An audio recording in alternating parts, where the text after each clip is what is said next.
Recording in Bapak, terima progress. kasih untuk waktu dan kesempatan kami bisa memuji Engkau, kami bisa hadir. Terima kasih untuk kesehatan yang Kau berikan buat kami Tuhan. Kami ingin pakai untuk sungguh-sungguh ada di dalam hadirat Tuhan. Kami ingin pakai untuk mendengarkan firman-Mu ya Tuhan. Roh Kudus, hanya Engkaulah Tuhan yang bisa buat kami mengerti dan paham. Biarlah Tuhan sendiri yang adalah roh hikmat, wahyu dan pengertian itu hadir di tengah-tengah kami. Memberikan kami pengertian-pengertian bahkan rema-rema daripada Tuhan. Kalau ini menjadi teguran bagi kami Tuhan, ajar kami untuk menerima dengan rela hati ya Tuhan. Kalau ini sebuah ajakan Tuhan untuk keluar dari penjara kehidupan kami, biar kami menyambutnya dengan sukacita. Karena kami percaya bahwa Tuhanlah adalah Allah yang hadir bersama dengan kehidupan kami. Terima kasih Tuhan, urapilah hamba-Mu, supaya Tuhan ketika hamba menyampaikan firman ini Tuhan, nama Tuhan saja yang selalu dipermuliakan. Kami bersyukur di dalam nama Tuhan Yesus. Sama-sama kita katakan, amin, amin, amin. Puji Tuhan, silakan duduk ya. Ibu-ibu pertama, kemudian bapak-bapak ya. Ada 4 bapak di sini sama pemusik. Makasih Pak Yohanes ya, dan Ibu Linda yang beri saya waktu dan kesempatan hari ini bisa menyampaikan firman Tuhan.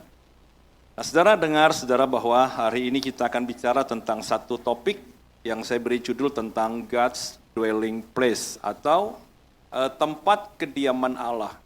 Nah, kalau Anda perhatikan saudara bahwa di dalam diri manusia itu ada satu ruang kosong yang memang diperuntukkan bagi Tuhan. Tidak diperuntukkan bagi siapapun, tidak diperuntukkan bagi apapun. Ya, tetapi manusia berusaha mencari uang supaya dia merasa aman. Ya, manusia berusaha mencari pasangan supaya dia merasa utuh. Ya, manusia mencoba untuk berhasil supaya dia puas. Ya, manusia berharap saudara untuk bisa dihargai supaya dia menemukan jati dirinya. Tetapi saudara, semua kekosongan ini hanya bisa diisi oleh Tuhan. Ya, jadi Anda mau coba apapun, Anda mau sembah apapun, Anda mau andalkan siapapun, saudara, tidak pernah bisa memuaskan dahaga hidup kita. Karena yang bisa memuaskannya itu adalah Tuhan. Ya, nah saudara, karena saudara kalau Anda baca di dalam Yohanes pasal yang 14 ayat 23 dikatakan begini saudara. Jawab Yesus, jika seorang mengasihi aku, ia akan menuruti firman-Ku. Dan Bapa-Ku akan mengasihi dia, dan apa saudara? Kami akan datang kepadanya dan diam bersama-sama dengan dia. Ini adalah sebuah pernyataan dari Tuhan yang luar biasa. Dia berkata apa saudara? Bahwa kami, artinya Bapa dengan Yesus akan datang diam bersama-sama dengan dia. Jadi memang saudara, hidup manusia, hati manusia itu diperuntukkan untuk Tuhan itu berdiam.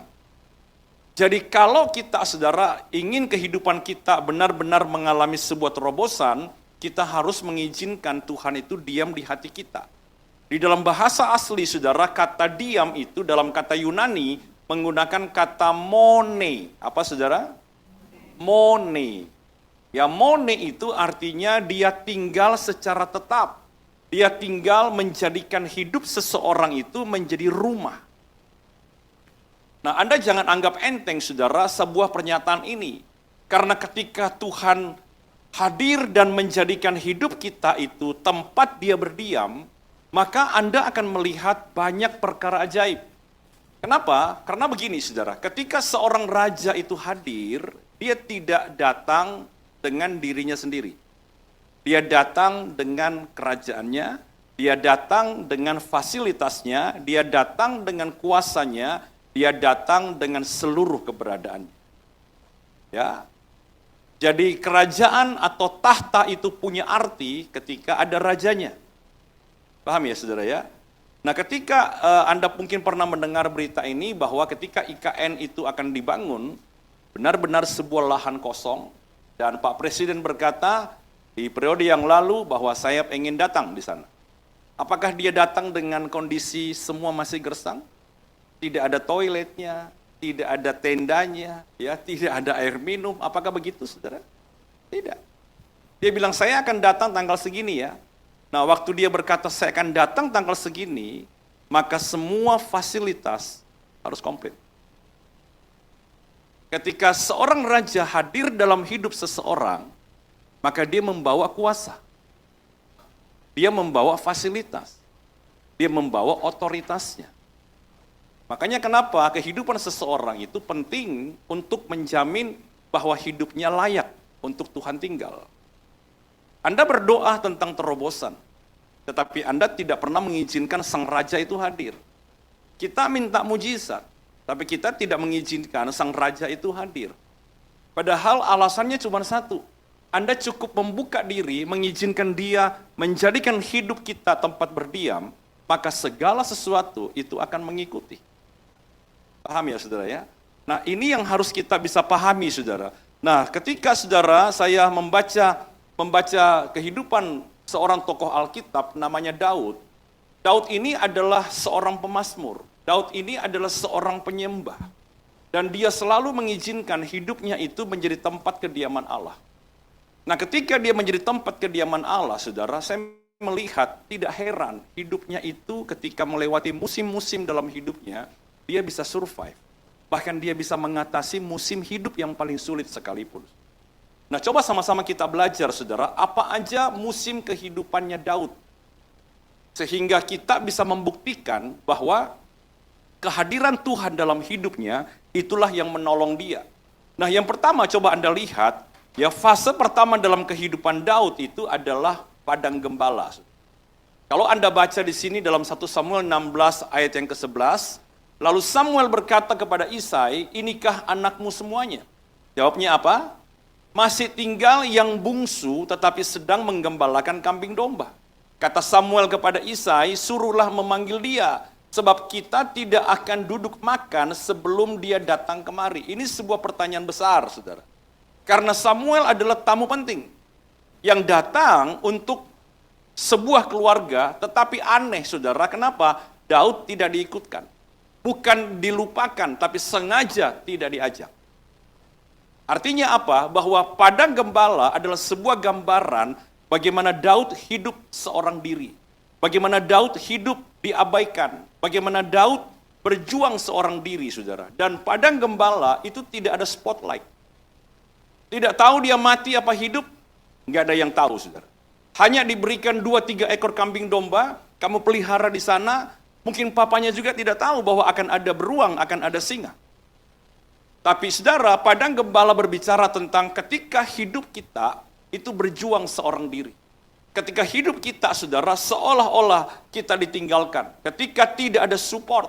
Ketika kita berkata, saudara, bahwa tidak ada pengakuan, tidak ada panggung di sana, saudara. Siapa yang mau tahu? Seorang anak yang menggembalakan kambing domba 2-3 ekor, kalau dia diterkam oleh singa dan beruang, saudara, siapa yang mau tahu?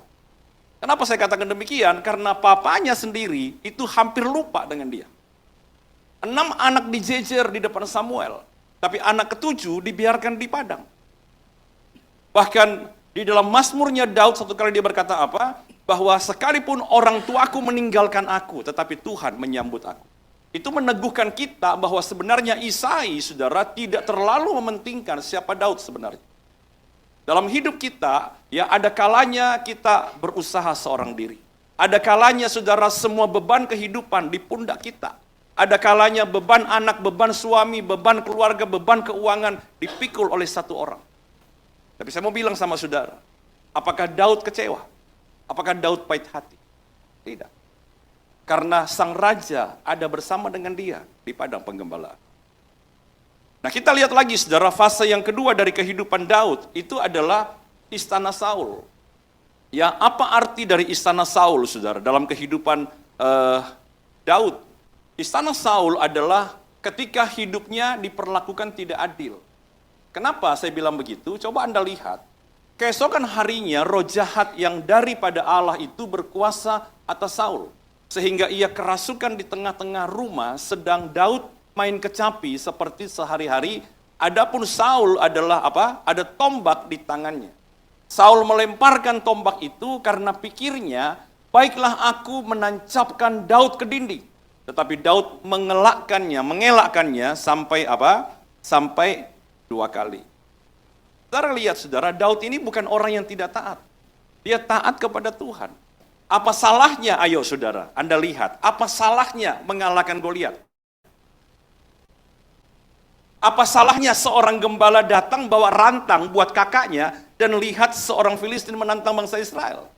Apa salahnya mengajukan diri? Karena itu sayembara. Siapa yang bisa ngalahkan Goliat, aku kasih dia anakku, kan begitu, saudara. Saya nikahkan dengan anak saya. Dan dia adalah salah satu partisipan, salah satu volunteer, salah satu sukarelawan yang rela ngadu nyawa di medan peperangan, saudara. Dan dia berhasil apa? Mengalahkan Goliat. Tapi sejak hari itu, saudara, Saul iri hati sama dia. Diperlakukan tidak adil. Dia lakukan hal yang baik, tapi diperlakukan hal yang buruk. Jadi kita melihat, saudara, bahwa ada saatnya dalam kehidupan kita mengalami masa-masa ketidakadilan. Ada seorang ibu, ya, ibu muda sebenarnya. Dia telepon kami barusan, saudara. Dia cerita banyak, ya. Dan dia sambil dia nangis, dia lari dari rumahnya. Karena suaminya pengen pukul dia, suaminya lagi sakau, ya, dia ingin dipukul, saudara. Dia lari, dan kemudian satu kata, satu kalimat yang dia bilang kepada kami, dia berkata, saya salah apa? Apakah saya salah kalau saya sebagai istri minta bahagia? Apa yang kurang dari saya? Saya lahirkan anak-anak, saya urus segala sesuatunya, tapi dia pergi main gila sama orang. Apa salahnya? Apakah yang salah dengan saya? Saudara, kami sambil dia nangis, saudara, dia lari, dia di mobil, kita berdoa. Waktu kita berdoa, saudara, dia kepenuhan Roh Kudus, dan dia berbahasa roh kencang sekali, saudara, dan dia mulai lega. Dan saya bilang, ayo kamu pulang, mau pulang. Percayalah bahwa selalu ada. Saudara, hidup kita, Anda mau baik sekalipun, tidak selalu Anda dapat balasan yang setimpal. Anda mau kayak orang malaikat aja, saudara, tetap Anda akan mengalami perlakuan tidak adil dalam hidup. Anda tidak bisa skip bagian ini. Anda pikir orang baik bakal diperbuat baik? Belum tentu. Makanya ada banyak orang, saudara, capek berbuat baik. Iya. Kenapa? Dunia tidak adil. Ada orang, kalau Anda baca beberapa literasi, ada orang yang salah tangkap, kan? Salah tangkapnya berapa, saudara? 20 tahun penjara. Bahkan sampai dihukum mati, bukan karena kesalahannya. Bahkan pengkhotbah berkata, di tempat keadilan, tidak ada keadilan. Halo, saudara. Jadi saudara bilang begini, Pak, saya nggak mau, Pak, saya ikut Tuhan, pokoknya saya nggak mau lewati fase hidup ini. Karena ini adalah hidup yang nggak enak, Pak. Ya sudah baik, tapi diperlakukan tidak adil, Pak. Saya nggak mau, nggak bisa. Siapa di sini yang pernah diperlakukan tidak adil? Ada yang berani, ada yang separuh. Ya, karena kalau dia ngangkat tangan, saudara, pas suaminya datang, dia noleh. Siapa itu? Ini kan kebanyakan ibu-ibu, saudara, ya. Nanti kalau hari Minggu Anda angkat tangan, biasanya saya nggak suruh angkat tangan. Kalau ibu-ibu sendiri biasanya lebih berani. Nah, saudara lihat, saudara, ini fase hidup kita. Tapi saya mau nanya sama saudara, apakah Daud pahit hati? Tidak. 2 kali kesempatan ingin bunuh Saul. Pertama di gua, ketika dia BAB di luar, di dinding, di pintu gua, Daud di belakang. Dia deketin, dia potong punca jubahnya. Dan dia bilang, Saul, ini kain belakang jubah. Kalau saya mau, bukan punca jubah yang saya potong. Lehermu yang aku potong. Yang kedua, saudara, ketika dia sedang beristirahat, anak buahnya bilang begini, Daud, izinkan saya tombak dia. Jangan jamah orang yang Tuhan urap. Coba lihat, saudara. Kenapa? Karena sang raja itu ada di hati. Sang raja bukan datang hanya seorang diri, kemudian dia ninggalin karakternya. Nggak mungkin. Dia datang sebagai raja, juga dia bawa kasih agape itu dalam hidup saudara. Makanya orang yang tidak bisa mengampuni, ya satu hal aja, saudara. Anda mau punya 1000 alasan. Satu aja, Anda tidak belajar mempercayakan itu kepada Tuhan. Pak, saya nggak bisa, Pak. Yang bilang Anda bisa siapa? Kasih tidak dihasilkan dari manusia. Kasih tidak dihasilkan dari daging. Kasih dihasilkan dari roh. Kalau roh itu diam, Anda akan otomatis mampu. Kalau roh itu tidak diam, bagaimana bisa Anda berusaha? Karena tidak ada manusia yang bisa punya kasih agape. Hanya Tuhan yang bisa punya kasih agape. Gimana caranya? Manusia disuruh mengampuni. Izinkan sang kasih agape tinggal di hidupmu dan itu akan mengalir keluar. Ya. Nah, yang ketiga, saudara, fase hidup yang ketiga adalah gua adulam. Apa itu gua adulam, saudara? Gua adulam bagi Daud adalah sebuah gambaran kehidupan ketika janji Tuhan tidak seperti kenyataan. Ya, tadi padang gembala apa, saudara? Ketika dia ditinggalkan sendirian. Oke. Yang kedua, istana Saul ketika diperlakukan tidak adil. Ya, gua adulam ketika janji Tuhan tidak terjadi. Coba lihat, saudara, ya. Lalu Daud pergi dari sana dan melarikan diri ke gua adulam. Ketika saudara-saudaranya dan seluruh keluarganya mendengar hal itu, pergilah mereka ke sana mendapatkan dia. Yuk sama-sama. Berhimpunlah juga kepadanya setiap orang yang dalam kesukaran, setiap orang yang dikejar-kejar tukang piutang, setiap orang yang sakit hati. Maka ia menjadi pemimpin mereka, bersama-sama dengan dia ada berapa orang, saudaraku? Kira-kira 400 orang. Nah, kenapa saya bilang ketika janji Tuhan tidak terjadi, ketika tidak digenapi? Karena ini adalah setelah pengurapan raja. Itu loh, saudara. Jadi biasanya, saudara, kalau kita melihat janji Tuhan yang kita terima, harusnya ada penggenapan. Tapi Daud mengalami janji Tuhan diterima, ujungnya adalah gua adulam. Harusnya di istana. Tapi dia berada di gua adulam, saudara. Dia mendapatkan janji besar, tapi realitanya, kenyataannya, dia ada di tempat yang sempit dan terjepit. Tapi saya mau nanya sama saudara, apakah saudara, Anda membaca di sana kelanjutannya bahkan dia menjadi orang yang sakit hati, saudara? Tidak. Coba Anda lihat. Oh, di sini ada ya. Maka dia menjadi apa? Pemimpin mereka. Jadi kebayangkan, saudara, kalau barisan sakit hati kumpul, ya, dikejar utang piutang, ya, sakit hati, apalagi, saudara? Ya, kesukaran. Wah, ini pasukan Bodrek sini. Sakit kepala ini. Tapi kalau Anda baca selanjutnya, ketika dia menjadi raja, 400 orang ini, beberapa dari mereka menjadi pemimpin hebat. Ya, beberapa dari mereka, saudara, itu menjadi pasukan-pasukan, pembunuh-pembunuh raksasa. Daud bunuh satu, sisanya tiga raksasa dibunuh sama mereka. Coba lihat. Jadi lihat, saudara, bahwa sekalipun janji Tuhan itu tidak terjadi, tapi dia tidak pahit. Belum digenapi, tapi dia tetap percaya sama Tuhan. Dalam hidup kita pun sama. Anda jangan berpikir bahwa saya ibadah rajin, saya berdoa rajin, maka Tuhan mempercepat janjinya. Enggak. Agenda Tuhan itu, saudara, itu terserah dia. Janji Tuhan mau lewat apa, itu terserah dia. Siapa yang pernah nyangka, saudara, bahwa Kanaan yang dijanjikan itu ternyata melewati padang gurun yang begitu panjang? Gak ada yang tahu. Saya pun percaya, saudara, bahwa saya ikut Tuhan, saya percaya bahwa janji Tuhan itu pasti dikenapi. Tapi kapan dan bagaimana, itu bukan tanggung jawab saya.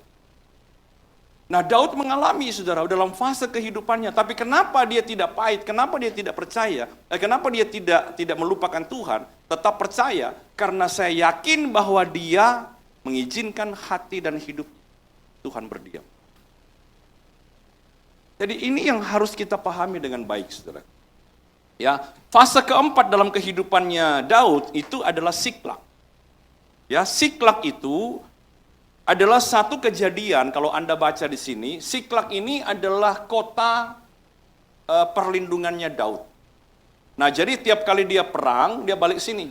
Dia perang, dia balik sini, saudara. Makanya disinilah tempat tinggal istri dan anak-anak mereka. Ya, tetapi saudara, satu kali mereka terkecoh. Mereka pergi berperang, ini tidak ada yang jaga, saudara. Musuh langsung serang dari belakang. Nah, coba Anda lihat, ketika dia pulang, ketika Daud dan orang-orangnya sampai ke kota itu, tampaklah kota itu apa? Terbakar habis, dan istri mereka serta anak mereka yang laki-laki dan perempuan telah ditawan. Lalu menangislah Daud dan rakyat yang bersama-sama dengan dia itu dengan nyaring sampai mereka tidak kuat lagi menangis. Juga kedua istri Daud ditawan, yaitu Ahinoam perempuan Yisrael dan Abigail bekas istri Nabal orang Karmel itu. Apa gambaran Siklak? Gambaran Siklak adalah ketika kita kehilangan sesuatu yang sangat berharga dalam hidup kita. Entah itu suami, entah itu anak, entah itu istri, atau apapun harta benda saudara. Ketika engkau kehilangan, masihkah engkau percaya? Siklak ini adalah sebuah pukulan besar bagi Daud. Kenapa? Karena dia, kalau Anda baca, mereka semua ini nangis sampai tidak kuat nangis. Itu benar-benar satu level stres, ya depresi yang benar-benar bingung, saudara. Ya mungkin di sini Anda yang pernah kehilangan pasangan, ya Anda bisa merasakan. Semua serba bingung. Semua serba sulit untuk dipercaya. Mungkin juga ada beberapa orang yang merasa bahwa percuma saya melayani. Ada seorang teman saya, dia seorang hamba Tuhan juga, ya dia menantikan anak kurang lebih 6 tahun. Ya ketika itu di tahun yang ke-6 mau masuk tahun ke-7, istrinya hamil. Saking sukacita dan senangnya dia cerita kepada semua orang. Ya bahwa Tuhan menggenapi janjinya. Apa yang Tuhan tunjukkan kepada saya beberapa tahun yang lalu, ternyata Tuhan nyata. Cerita begitu. Setelah dia cerita begitu, ya 3 bulan gugur Tuhan. Dia datang kepada saya karena juga salah satu anak rohani kami. Dia bilang, saya malu ketemu sama teman. Saya malu ketemu sama orang. Dan terus saudara dia mulai mundur. Dan dia bilang, menjadi hamba Tuhan itu ternyata banyak kecewanya. Saudara ketika dia cerita, kita doakan lagi. Kira-kira hampir 6 bulan lah. Ya dia balik lagi sampai hari ini, saudara. 1 tahun kemudian sejak kematian anak yang pertama, dia dapat anak yang kedua. Benar-benar lahir. Dan dokter bilang, kamu hamil dan kamu melahirkan ini mujizat. Karena ada seperti kista besar, ya 8 cm diameter. Lumayan tuh saudara. Diameter 8 cm. Kalau diputar bulat ya kayak bola tenis. Dan ketika dia hamil saudara, kistanya mengecil, anaknya normal.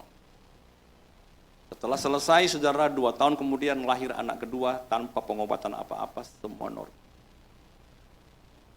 Kita lihat saudara, apakah kita orang percaya tidak bisa mengalami siklak? Anda itu saudara punya iman, jangan berpikir iman itu menghilangkan semua. Sampai bayar tol pun tidak mau bayar, gitu loh. Ya.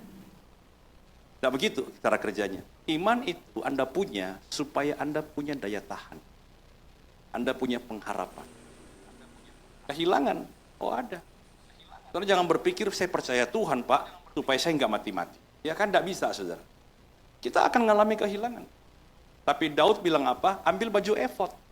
Aku tanya Tuhan, aku nyembah Tuhan. Coba lihat. Jadi kita lihat saudara bahwa kehidupan daripada Daud ini luar biasa saudara, ya seperti roller coaster. Dan yang kelima saudara, yang terakhir dari kehidupan atau fase kehidupannya Daud adalah apa? Adalah pelarian dari Absalom. Dalam 2 Samuel 15 ayat 30, Anda baca di sini saudara. Daud mendaki bukit Zaitun sambil nangis, kepalanya berselubung dan ia berjalan dengan tidak berkasut. Juga seluruh rakyat yang bersama-sama dengan dia masing-masing berselubung kepalanya. Dan mereka mendaki sambil menangis. Ini adalah ayat kejadian ketika mereka meninggalkan Yerusalem. Mereka meninggalkan kota Daud. Mereka meninggalkan istana.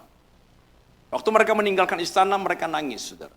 Kenapa? Karena Daud sendiri tidak mau melawan Absalom. Apa gambaran daripada Absalom ini?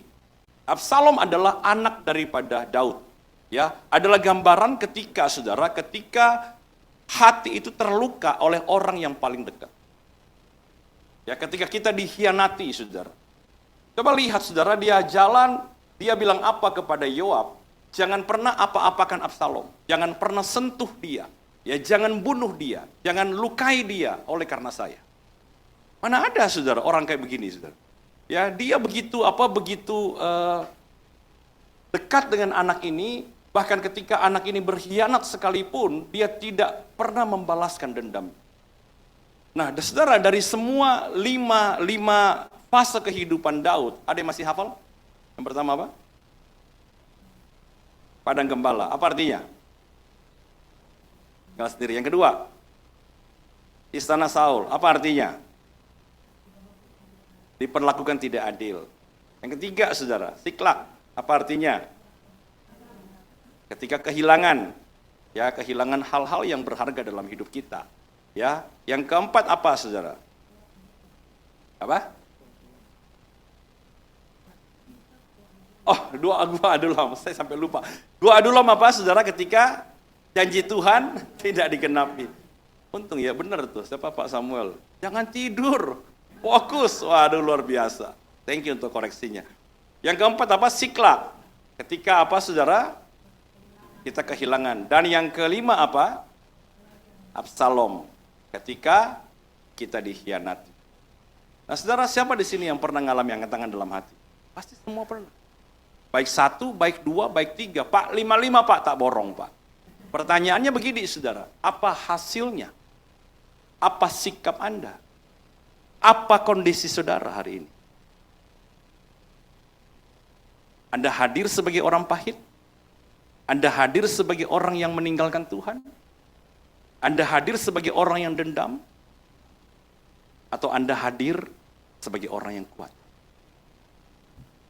Kalau saudara hadir sebagai orang yang kuat, yang tetap percaya sama Tuhan, itu berarti, saudara, bahwa Anda menjadi tempat kediaman Allah. Ketika dia hadir, kemampuan itu bukan dari saudara, tapi dari Tuhan.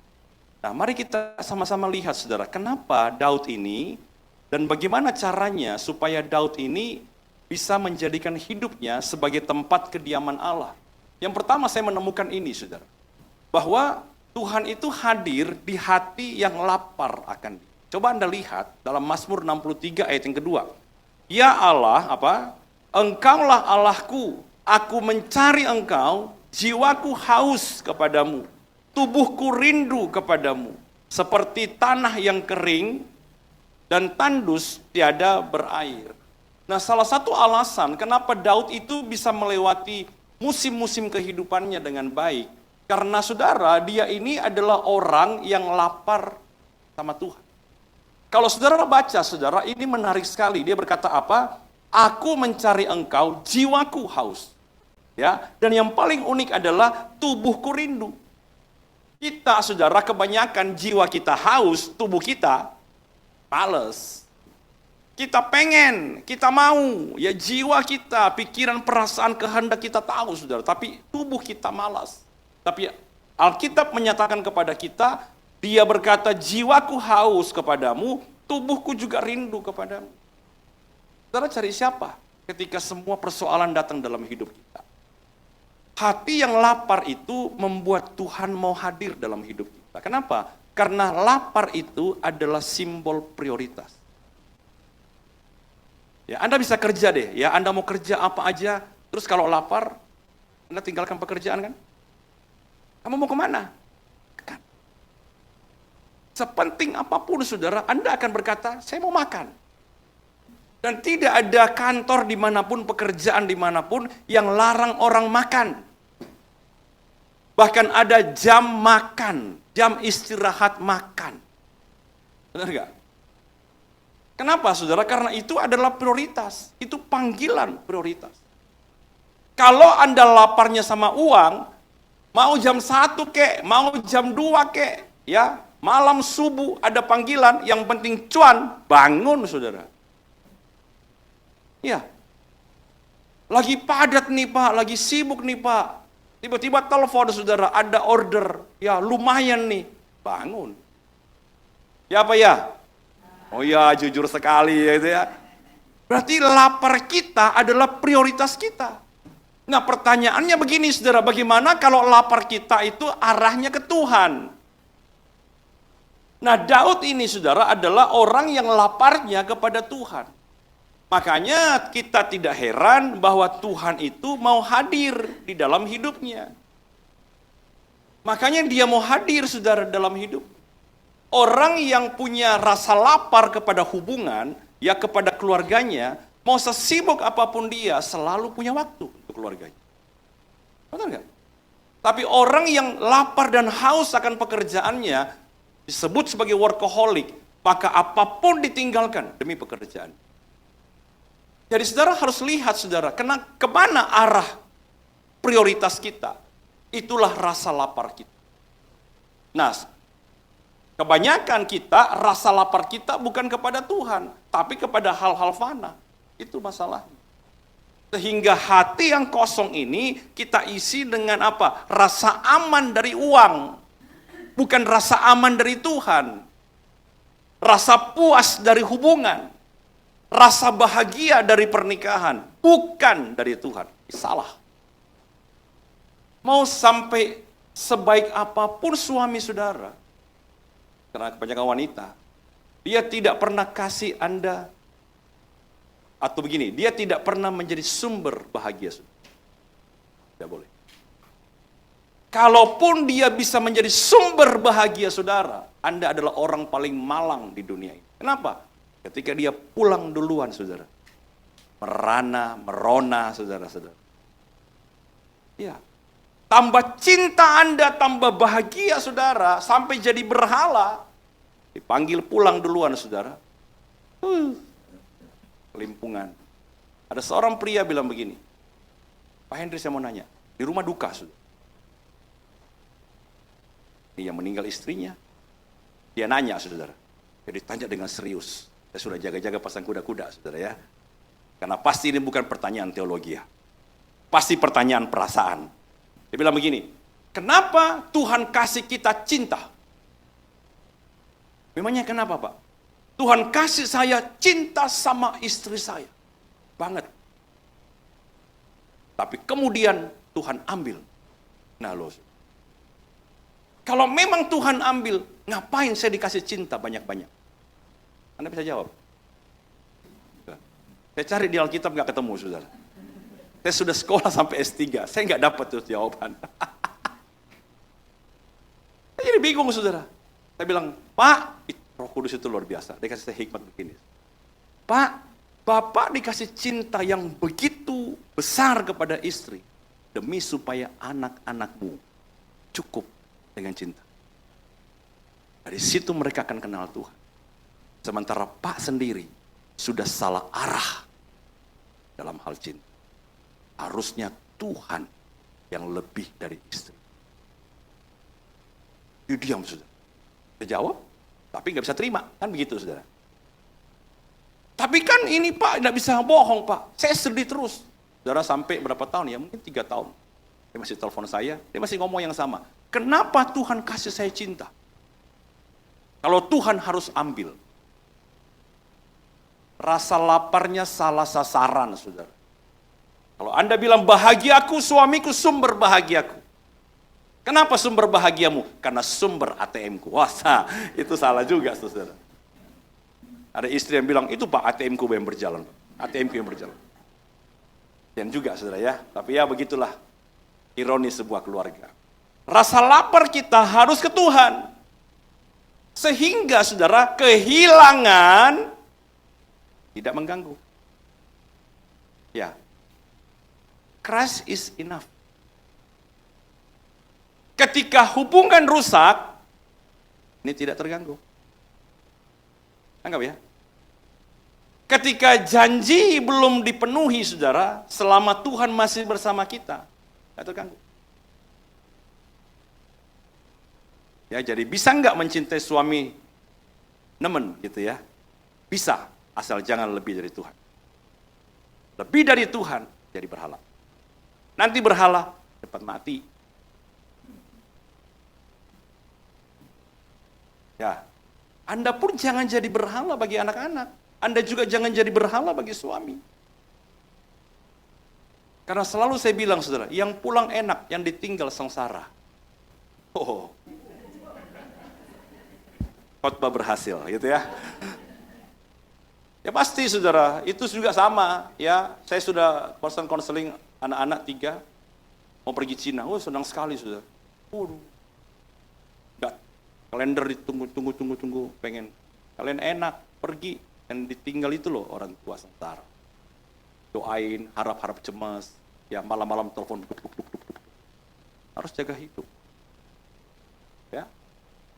Harus ini kelaparan kita. Yang kedua saudara, coba Anda lihat, kenapa, bagaimana caranya saudara supaya hidup kita ini menjadi tempat kediaman. Tuhan hadir di hati yang memberi ruang. Nah coba lihat dalam Mazmur pasal 139, Mazmurnya Daud. Selidikilah aku ya Allah dan kenallah hatiku. Ujilah aku dan kenallah pikiran-pikiranku. Lihatlah apakah jalanku serong dan tuntunlah aku di jalan yang kekal, saudara. Ini adalah doa seorang raja, ini doa seorang worshiper, ini doa seorang penyembah. Ya, bukan doa seorang pemula. Dan dia berkata apa? Selidiki Tuhan hatiku, kenali pikiran-pikiranku. Artinya apa? Lihatlah hidupku ini, apakah masih ada ruang di dalam hatiku ini untuk Tuhan ada. Anda mau undang seseorang, Anda tidak punya tempat. Gimana dia bisa datang? Ya, ayo datang Pak ya di kebaktian ini ya, di kebaktian apa di Oikos Ladies ya, ayo datang ya kumpul ya wanita ibadah wanita, tapi tidak ada tempat. Pulang. Anda undang Tuhan, Anda harus punya ruang dong. Nah Daud paham saudara bahwa hati pikirannya dia itu selalu ada tempat, bahkan dia berkata, lihatlah apakah jalanku serong, tuntunlah aku di jalan yang kekal. Nah, Anda perlu tahu dalam hati manusia ada 3 ruang. Ya, ada 3 ruang dalam hati manusia. Coba Anda lihat ini. Perhatikan ya, saudara ya. 3 ruang dalam hati manusia. Yang mana yang terbuka? Perhatikan, saudara. Ada ruang akses, ada ruang otoritas, ada ruang transformasi. Kenapa hidup manusia tidak bisa berubah? Karena biasanya 3 ruang ini tidak terbuka. Kenapa hidup manusia Kristen, orang percaya, tidak berubah? Karena yang terbuka hanya 1. Ya perhatikan, ruang akses itu adalah kita izinkan Tuhan masuk di hati. Mari masuk, masuk hatiku, ya Yesus.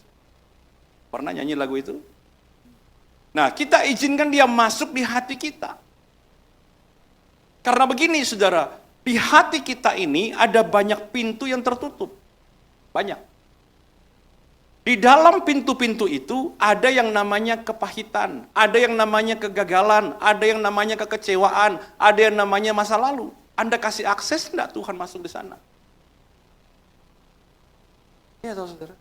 Satu kali ada seorang pelukis, ya kalau Anda pernah lihat Yesus ketuk pintu dalam Wahyu pasal 3, Anda pernah lihat? Ya, itu namanya Holman Hunt. Itu pelukis. Ya dia bilang begini, kumpulkan semua pelukis, ya yang muda dan tua teman-temannya. Dia bilang tolong koreksi dong lukisan saya, ya apakah ada salah gambar kah atau apa sebelum saya publish. Semua bilang Pak Holman itu bagus sekali, ya gambarnya bagus, wajah Yesus, ya dan benar-benar penuh dengan belas kasihan. Kemudian ada seorang pelukis muda angkat tangan dan dia bilang begini, maaf Pak Holman, ya saya mau nanya, ya mungkin bisa jadi koreksi, Pak Holman Hunt, engkau lupa gambar gagang pintu. Kalau Anda lihat gambar Yesus, dia ada gagang pintu. Ya, kalau Anda lihat ada gambar, ada gagang pintu, itu AI. Ya. Nah, Holman Hunt bilang begini, saudara. Thank you untuk semua masukannya, tapi saya mau beritahu bahwa memang saya sengaja tidak menggambar gagang pintu pada pintu itu. Karena ketika Yesus mengetuk pintu, yang bisa buka orang yang di dalam, bukan orang yang di luar. Ya, barang siapa mendengar, dia membuka pintu, aku akan masuk. Saudara, orang Kristen biasanya buka ruang akses, menerima Yesus, masuk di hatinya, menerima Yesus, masuk di hidupnya. Ya, tapi apakah semua terbuka, saudara? Belum tentu. Kalaupun semua terbuka, maka itu puji Tuhan, dia masuk ke ruang akses. Pertanyaan berikutnya, apakah ruang otoritas terbuka enggak? Apa Pak ini ruang otoritas? Dia tidak hanya masuk, tapi dia memimpin sebagai raja. Karena begini saudara, manusia ini punya konflik kehendak. Ada Roh Kudus, ada daging, ada dunia, ada Tuhan, ada iblis, ada diri kita, ada Tuhan. Itu selalu konflik keinginan. Di Taman Eden, konflik kehendak, benar gak? Firman Tuhan dan keinginannya. Di Taman Getsemani, konflik kehendak. Manusia Yesus dengan kehendak Bapa. Paulus berkata, aku punya konflik kehendak, batinku dan anggota tubuhku. Ya, nah siapa yang Anda mau kasih, saudara? Bukan hanya masuk, tetapi jadi raja. Nah kebanyakan orang Kristen 20 tahun yang lalu dia izinkan akses masuk Tuhan. Tetapi dia tidak pernah buka pintu otoritas. Makanya selalu saudara, di persimpangan jalan, di persimpangan jalan, di persimpangan jalan. Doanya ngotot. Kenapa ngotot saudara? Karena selalu yang diperjuangkan kehendaknya. Puasa 40 hari supaya jadi. Puasa 3 hari 3 malam supaya jadi. Ya puasa baca firman supaya jadi. Apa yang kamu tunggu? Mujizat, terjadi, terjadi, terjadi. Kenapa? Karena tidak pernah berkata bukan kehendakku yang jadi, kehendakmu yang jadi. Makanya peperangan terus tuh saudara. Apa yang berperang? Bukan peperangan rohani, bukan lawan setan. Berperang antar kehendak Allah dan kehendaknya. Jadi orang Kristen lama 20 tahun lalu sudah terima Yesus. Tapi ini gak pernah terbuka. Makanya hidup gak pernah berubah. Ujung-ujungnya apa? Kecewa. Kenapa kecewa? Aku percaya Tuhan tapi tidak pernah dijawab doaku. Aku percaya Tuhan tapi hidupku begini-begini aja. Apakah Daud tidak ngalami saudara? Ngalami. Siklak terbakar. Benar gak? Janji tidak terpenuhi di Gua Adulam. Sudah baik saudara, tapi diperlakukan tidak adil sama Saul. Tapi dia bilang apa saudara? Aku tetap percaya sama Tuhan. Ruang otoritasnya kebuka. Dan saudara, kalau ruang otoritas terbuka, apakah ruang transformasi juga terbuka? Apa ini ruang transformasi? Dia tidak hanya masuk, dia tidak hanya memimpin, dia bisa ubah. Kalau saudara tidak kasih dia ruang transformasi, maka hidup kekristenan kita akan jadi hidup kekristenan yang jatuh-jatuhnya Anda beragama Kristen. Ya, harus ngalami apa saudara? Harus sampai ngalami transformasi saudara. Dan mengizinkan dia apa? Mengizinkan dia mengubah. Anda pernah, siapa di sini yang pernah kontrak rumah? Ada? Pernah semua ya? Ya pernah ya? Atau Anda beli rumah bekas lah, rumah second lah gitu ya. Nah, saudara, waktu Anda beli sebuah rumah yang bekas, yang pernah dipakai, atau kemudian Anda kontrak sebuah rumah, ya, apa yang pertama Anda lakukan? Renovasi. Sesuai kehendaknya siapa? Kehendak. Betul enggak? Warnanya diganti, saudara. Atau kalau tidak Anda sewa tempat lah, full furnish. Bener ya? Iya, murah, bagus, premium semua, full furnish. Tidak ada satupun yang saya bawa keluar. Ini kata pemiliknya. Oh, Anda senang sekali, saudara. Anda bayar, ya notaris segala macam. Begitu Anda masuk, wah Masya Allah, sampai foto kawinnya juga tidak diambil, saudara. Anda gimana? Turunkan. Iya toh saudara, mau foto kawin orang kita lihat tiap hari? Enggak mungkin lah saudara. Turun, enggak mau izin. Turunkan ya, warna diubah semua. Kenapa? Karena itu adalah kepribadian kita. Ketika engkau percaya Yesus, masuk. Tuhan bilang, foto kawinmu banyak, foto dagingmu banyak. Enggak boleh turun. Berarti pintu ini enggak pernah kebuka. Tidak pernah kebuka. Kalau Anda mau buka semua pintu, maka foto-foto daging Anda harus turun. Ganti dengan ornamen-ornamen Kristus di situ. Makanya Paulus bilang, aku ini hidup loh. Bukan aku yang hidup. Kristus hidup di dalam aku. Makanya waktu keluar perkataan, keluar tindakan, keluar kehidupan, itu gambar Kristus. Kita jadi orang Kristen 20 tahun, 30 tahun. Tapi selalu protes. Karena ini nggak kebuka. Kita nggak pernah berubah. Tetangga bilang, yang berubah Pak, jadwalnya Pak, tiap hari ke gereja. Tapi ngomelnya Pak, waduh Pak. Sama aja. Coba bilang kiri kanan, aku kenal orang kayak begitu. Maksudnya diri sendiri itu ya. Ya, yang ketiga saudara yang terakhir, ini benar-benar terakhir. Ya, saya khotbah agak panjang hari ini ya. Tuhan hadir di hati yang selaras dengan Dia. Coba Anda baca sama-sama dengan saya Kisah Para Rasul pasal 13 ayat yang ke-22. Setelah Saul disingkirkan, Allah mengangkat Daud menjadi raja mereka. Tentang Daud, Allah telah menyatakan, aku telah mendapat Daud bin Isai, seorang yang berkenan di hatiku, dan yang melakukan segala kehendak. Ini adalah satu ayat yang sangat-sangat bagus. Kenapa saya bilang? Bukan karena tulisannya, tapi karena ditulis oleh siapa? Ini ditulis oleh Kisah Rasul. Kalau Anda baca Kisah Rasul, berarti ini adalah kesimpulan total hidup manusia. Ya, kalau Anda baca Mazmur, itu ongoing, masih berjalan, belum finish. Ya bagus sekarang, belum tentu nanti. Tapi kalau Anda baca Kisah Rasul, saudara, ini sejarah. Artinya apa? Dari awal sampai akhir, orang ini sudah hidup berkenan. Apakah tidak ada masalah? Ada, kita sudah baca proses dari padang gembala. Ya, tapi saudara, di tengah-tengah semua itu, dia menyelaraskan hidupnya selalu. Sehingga semua fase hidup itu seperti pagar yang membuat dia kembali kepada Tuhan. Sampai finalnya dia berkata apa? Aku telah mendapat Daud bin Isai, seorang yang berkenan. Bukan orang sempurna, bukan orang tidak berbuat dosa, tapi orang yang selalu balik kepada kehendak Allah. Aku suka. Paham ya saudara ya? Jadi kalau saudara hidup tidak sempurna, jalani aja. Tuhan tegur, balik. Jalan lagi, Tuhan arahkan. Ya, Tuhan berhenti, diam. Tuhan jalan, Allah. Hidup aja kayak begitu. Maka ingatlah baik-baik. Maka Anda akan berjalan dalam kuasa kerajaan. Sang Raja hadir, saudara. Ada banyak pintu yang terbuka, bukan karena saudara, tapi Sang Raja berkehendak.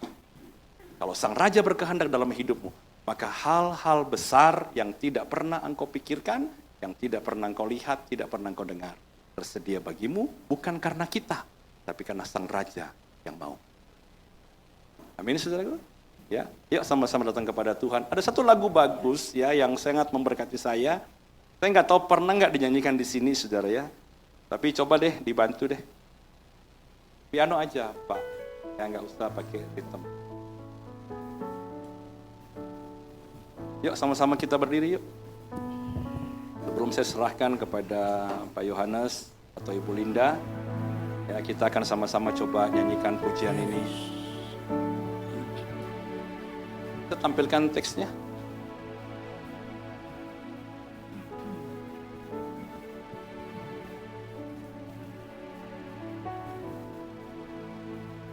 Ya, judulnya Hati yang Hancur. Hati yang Hancur. Lagu dari Frankie Kuncoro. Nyatakan yang kau mau, selidiki hatiku, singkapkan bila ada yang salah. Roh Kudus jamah hatiku, nyatakan yang kau mau, selidiki hatiku, singkapkan bila ada yang salah. Roh Kudus jamah hatiku, hati yang hancur Kau berkenan, hati yang taat yang kau cari, temukanlah hati yang berkenan,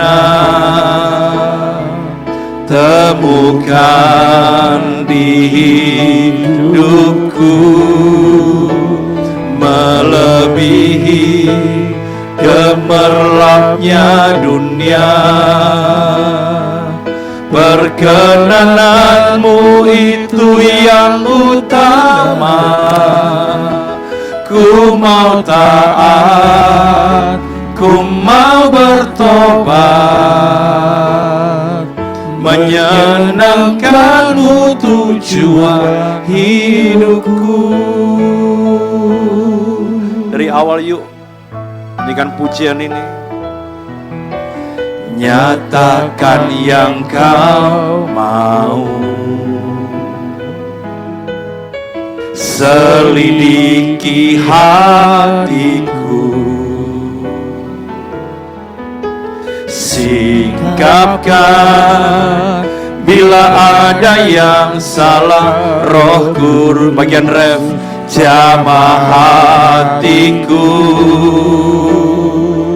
hati yang hancur kau berkenan, hati yang taat yang kau cari, temukanlah hati yang berkenan, temukan di hidupku, melebihi gemerlapnya dunia.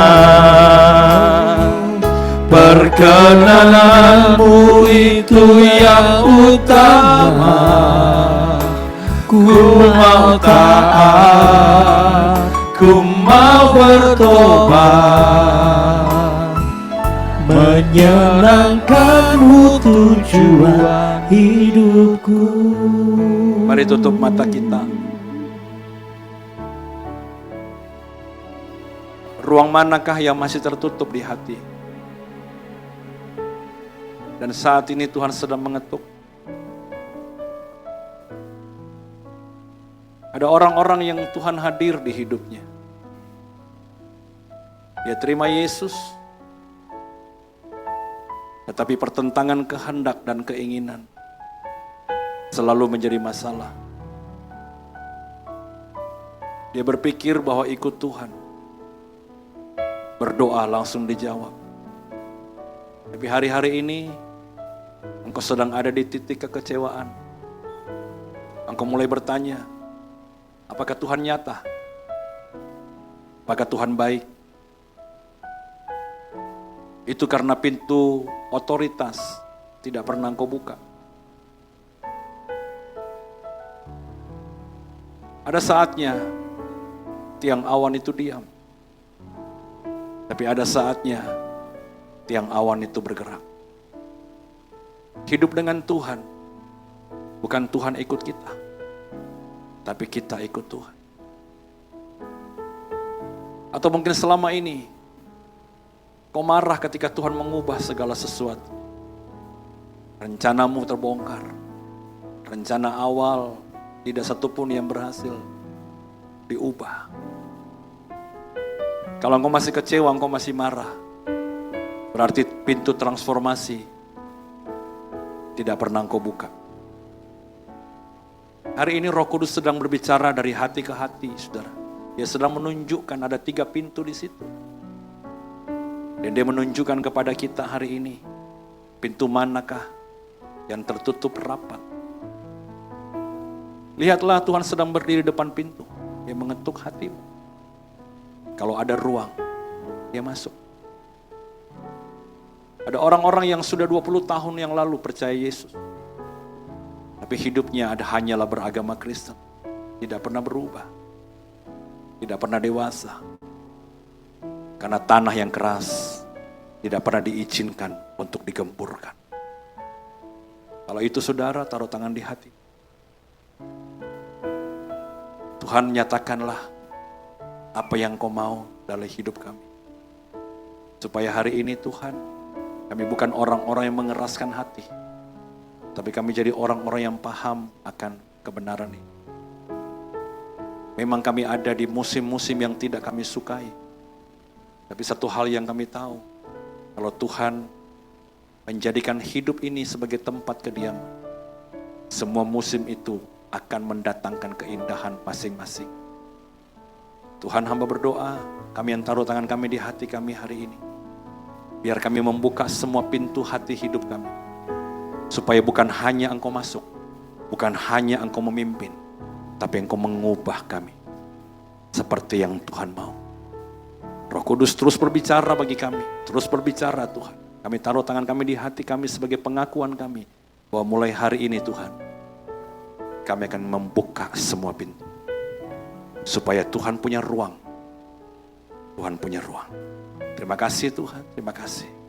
Kami bersyukur kepada Tuhan. Di dalam nama Tuhan Yesus. Sama-sama kita katakan, amin, amin, amin. God bless you, silakan duduk, Tuhan berkati.